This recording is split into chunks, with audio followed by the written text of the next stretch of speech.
Good evening, everyone. It is my honor to introduce my friend and colleague, Judge Elizabeth Trosch, who is the Chief District Court Judge here in Mecklenburg County. She has been a District Court Judge since 2008. She began her legal career in 2002 as an Assistant Public Defender in Mecklenburg County. That's how we met, because we were in the same class of public defenders that came in at that time. Judge Trosch was appointed by former Chief Justice Sherry Beasley as the Chief District Court Judge for Mecklenburg County. Judge Trosch is a graduate of Hollins College, where she earned her Bachelor of Arts in Philosophy and Social Psychology. She has served in numerous leadership roles, from being a certified juvenile court judge to being the lead domestic violence court judge, and as a lead judge for the National Council for Juvenile and Family Court Judges. She has been involved in a wide variety of community organizations over the years to address many, many issues related to social justice. And it is my honor and privilege to introduce to you Judge Elizabeth Thornton Trosch. Thank you, Yolanda. We did start at the Public Defender's Office together in 2002. And I just want to first thank you for giving me this opportunity to listen to the experiences of Christy and Brent in Arcavius, and to deepen my own understanding of the racial harm that has been inflicted by a system in which I have been working. I'm a white woman who has worked as a gatekeeper for 20 years. And when I came into this system, with my own experiences as a white person growing up in a mostly middle class home. I had my own beliefs about why I was able to become the first woman in my family to graduate from college and the first person to go to graduate school. I kind of saw this world as a world in which people who could just kind of pull themselves up by their bootstraps, and with access to good education, unlock doors to opportunity. And when I started working at the Public Defender's Office, every day I came to work, almost everyone I represented, almost every single person in the courtroom, defendant, victim, witness, was a person of color. And all the stories that I had been told and that I held about why these folks were having these interactions with the criminal justice system didn't make any sense. It just didn't make any sense. That every single person there who happened to be Black was there because of some kind of personal failure or choice. And so over my 20 years working in the system, I've come to see and to understand that there are structures, including the criminal legal system, that hold inequities in place, and that the criminal legal system has been used, and its processes have been used to effectuate the oppression of Black people. So I'm here tonight to confess that I have benefited from the construct of white supremacy, and that as a public defender and as a judge, I have contributed to, participated in, and perpetuated criminal justice policies and practices with deep roots in the legacy of slavery, Jim Crow, terror lynching, and convict leasing.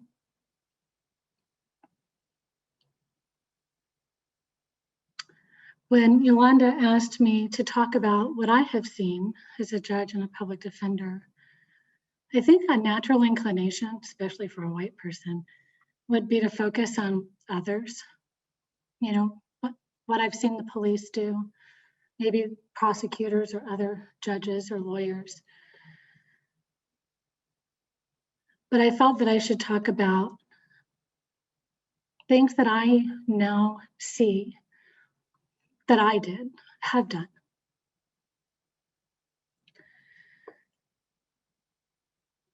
The process of being involved in the criminal justice system is itself punishing.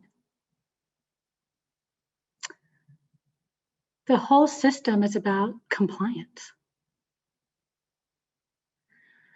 And when I think about that and I say that, it sounds like Jim Crow. It sounds like controlling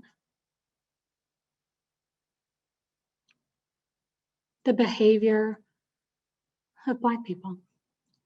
I have actually told clients, I remember telling Black clients as a public defender, when they've come in, you know, with maybe, I don't know, drug possession charge,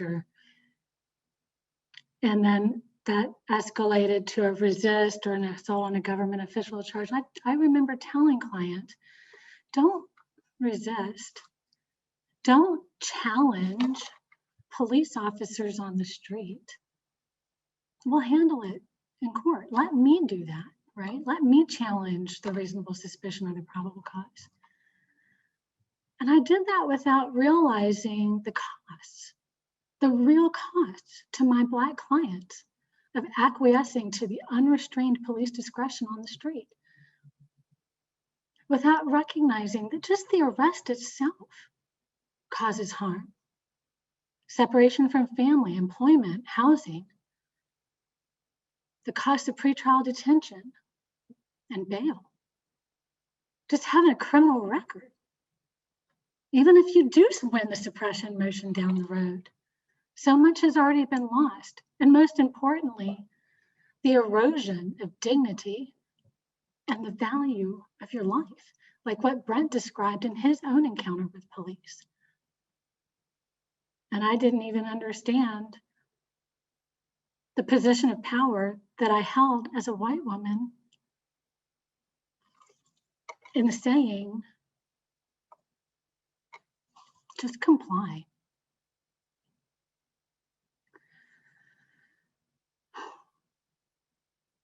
And money.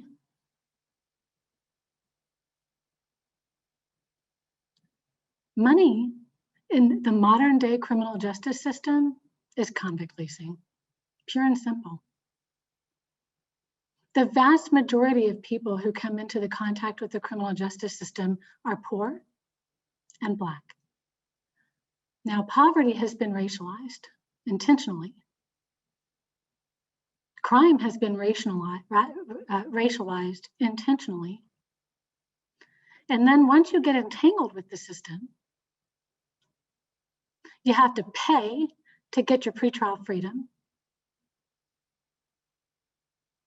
Anything you had in your possession when you were arrested may be subject to forfeiture, despite whether you're ever proven guilty of the offense. And then once you're convicted, you have to pay for your pretrial detention and jail fees. You have to pay court costs as a user fee because you use the criminal justice system. You might have to pay some fines. Oh, and maybe if you don't go to prison as a consequence of your conviction, you could do community service, but you have to pay $150 to do the community service. It sounds a lot like convict leasing. Because if you don't pay, well, there are penalties. Well, take your license. Now you can't drive to work, or take your kids to daycare or to the doctor.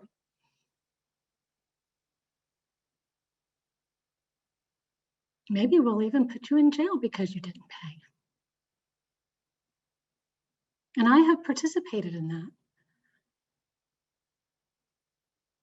And this emphasis on compliance, this emphasis on how will you behave when you are coming into contact with people, gatekeepers in the criminal justice system. So many of the practices that we engage in I now see as dehumanizing. I'll tell you an example. Early in my time on the bench, and the other judges, who are on the panelists can probably relate to feeling pressure to discern and do the right thing. And so in one of my first days presiding over a session of criminal district court, the session had come to an end. Only a prosecutor and I think there was a defense attorney, the deputies and the clerk and I were in the courtroom. And a Black man who's probably, I don't know, maybe in his 30s, walked into the courtroom. The prosecutor went and talked to him. Then the prosecutor called him up and said, Judge, this is Mr. So-and-so. He was on our docket for 9 o'clock. We conducted the first docket call. We conducted the second docket call. He wasn't here. The victim was here. I think this was like a larceny case or something. The victim was here, and we've let the victim go. The police officer's gone. The defense attorney's gone.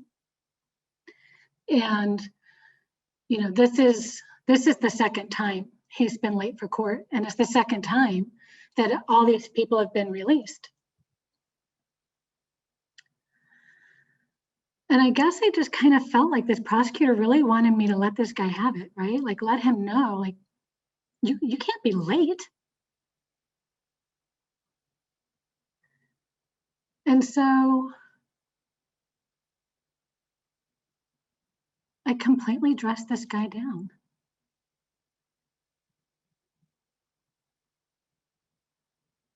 I told him all these people were here, ready, to provide him with an opportunity to challenge the charges,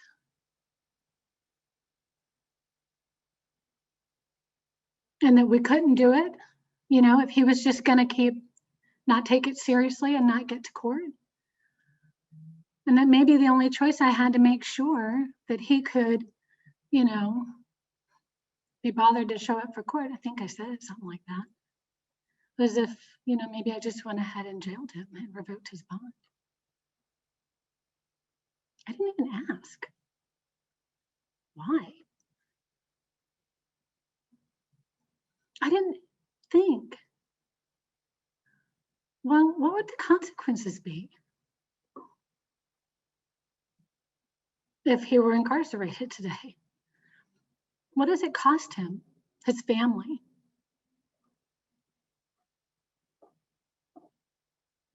It was a dehumanizing experience for him, I'm sure.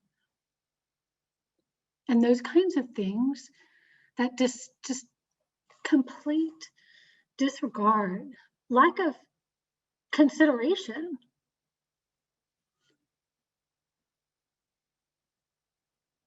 for the humanity, the dignity, the lives, of the mostly Black people who come into contact with the criminal legal system is pervasive. It's just pervasive. When defense attorneys offer their clients plea of guilty and we move into the sentencing phase, rarely is a story about this person and their relationships and their community and their family told. My client attended East Mac High School, lives with his mother, has a job. There's hardly even an effort to really talk about this person in terms of the real life costs of their involvement with the criminal justice system and their needs, like Christy talked about. What would it take to be truly responsive to the needs and the issues that defendants bring before us in court? And we do the same thing to victims too. And Christy talked about that. Minimizing their experience and their pain, controlling the process rather than letting them have any power.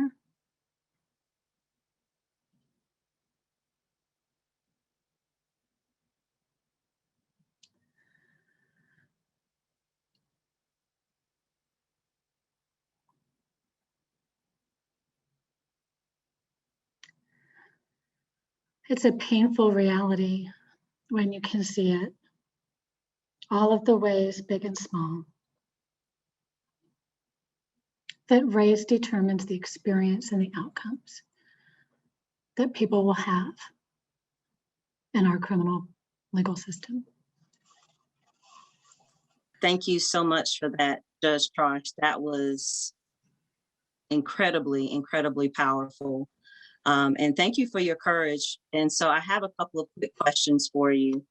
So, you talk very candidly about your experience as an assistant public defender and of course, as a judge. But what do you think and what do you see as the biggest obstacle to actually realizing equity in the criminal justice system? My response to that question is that I think the narrative around violence is the biggest obstacle. The narrative around violence, in my view, whispers the themes and the tone of the narrative of white supremacy that was foundational and necessary to justify and effectuate Jim Crow and convict leasing and terror lynchings. The narrative of violence in our community punishes individuals. It diminishes the human cost by describing violence as a norm in certain communities. It blames race and culture. It justifies the omnipresence of police and legitimizes excessive punishment. And that narrative, really ignores the fact that violence, study after study after study after study shows, is so closely linked with poverty and with racialized poverty. I think we heard from both Brent and Christy about this experience of trauma. Poverty is violence, racism is violence. And I think that unless we're willing to recognize that community violence is the product of structural poverty and economic oppression, the denial of healthcare and education and housing and employment, if we continue to ignore the intergenerational trauma of government-sanctioned violence, then frankly, we absolve white people and people in power of the responsibility to invest in these communities in ways that ensure that all people, Black people, have access to conditions of safety and well-being. And so with that said, as a chief district court judge, particularly with the opportunities to actually implement changes on the district court level, which is the people's court, if you will, what would you work on to change in the current system to decrease the racial disparities that are so evident in the statistics and in real people's lives? Well, I listened to the hearing on the racialization of healthcare, and one of the panelists was very intentional about talking about inequity instead of disparity. And I think that's important because inequity really talks about a power differential. So one of the first thing is something that Christy talked about, and that is to partner with and empower impacted people to use data and lead on reform. That is the only way to transformational reform. I think we need to abolish money from the criminal justice system altogether.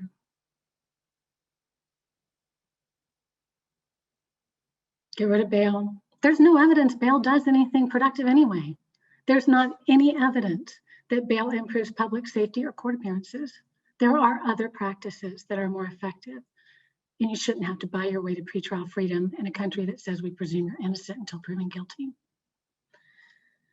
And we should eliminate court costs, fines, and fees. If we want a robust criminal justice system, we should be willing to pay for it as tax dollars, just like we do the police and the fire department. Absolutely. Thank you for that. Last question. So what should well, I'm not even going to say general public, what should white people be thinking about and taking into consideration when discussing or thinking about racial inequities within the criminal justice system? Race is a construct. Poverty is racialized. Crime is racialized. And we should be willing to invest the resources in the communities we have intentionally disinvested in for centuries to empower people in those communities to civilianize safety, to create conditions of safety for themselves. My neighborhood isn't safer than Hidden Valley because a bunch of white, well-educated, good meaning, well-behaved white people live there. It's because we have the resources to create the safety that we all want for our families. And white people need to be willing to acknowledge that we created this and we have an opportunity and a responsibility to invest in ways that can create the very conditions I have in the communities that we have disempowered. Thank you so much for that, Judge Trosch. Thank you for your candor. I'm going to turn it over to Mayor Jennifer Roberts, who has some thoughts and comments as we wrap this up. But thank you, Judge Trosch, for your candor and your authenticity.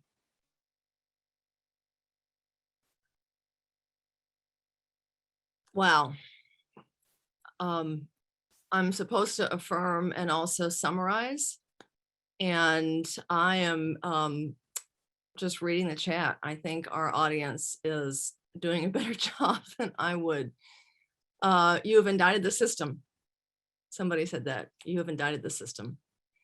And with powerful, powerful testimony and examples, real, tangible examples. And I felt as much in your pregnant pauses when you looked for the words to say. Those were as powerful as your words. Because what I feel and hear from you and the witnesses is a system so broken that we have racialized every aspect of it, and we know it's all connected. And in my work looking at environmental racism, that disinvestment that you talk about in the neighborhoods where poverty has been racialized, that is conscious. You talk about the system and the government making decisions, that white controlled government. The other powerful thing that you said is this whole issue of compliance and how it is really a desire to control other people, just like slavery controlled Black and brown people. And we still do that. And I know that Jency is taking lots of notes about things that we can all fight for, taking money out of the system. Absolutely. And partnering as white allies with people who know how to change things, people who have put forth bills that are going to talk about changing the system, changing the system. And I think about the issue of violence, government sanctioned violence, and that connection with poverty and distress and trauma and the cycle and the lack of ability to be healthy and all of those things that interconnect. And so you have given us a vision and hope that we can change. And I also want to appreciate, while I'm summarizing, our witnesses who talked about just being suspicious because of who they are, about being thrown away people. And oh my gosh, Brent, your incredulity at the fact that you are trained, you are a pastor, you are someone trained to de-escalate, and that even you with all that training found yourself in this very, very dangerous position for no fault of your own. these stories will not be forgotten. Anybody here listening tonight is going to take these with them, is going to think about them, and I hope be inspired to support the change that we all here tonight see is needed. And I want to thank all those in the audience who are summarizing everything for me in the chat, because the power is with people, and every person should not be judged by their race. And that is what our system has done over and over again for 400 years. It is time to change. It is time to stop. It is time for those of us with white skin to be allies and do everything we can to reiterate that, to point it out to our white brothers and sisters, what we know, what we have seen in the roles that we have played, and that we have been part of that system and that we have benefited. So Judge Trosch, we had 2 Judge Trosches tonight. Judge Elizabeth Trosch, I want to thank you for your candor. I want to thank you for your struggle and for recognizing and voicing it so beautifully tonight. And I'm going to get emotional again. I think I'm an empath, but we felt the pain from every single witness. We felt the pain, we felt the trauma. And although in our white skin, we will never really understand or experience what people with dark skin understand and experience every day, we can be powerful allies. And it is our requirement, our obligation, as you said, to do so. Thank you. Thank you all.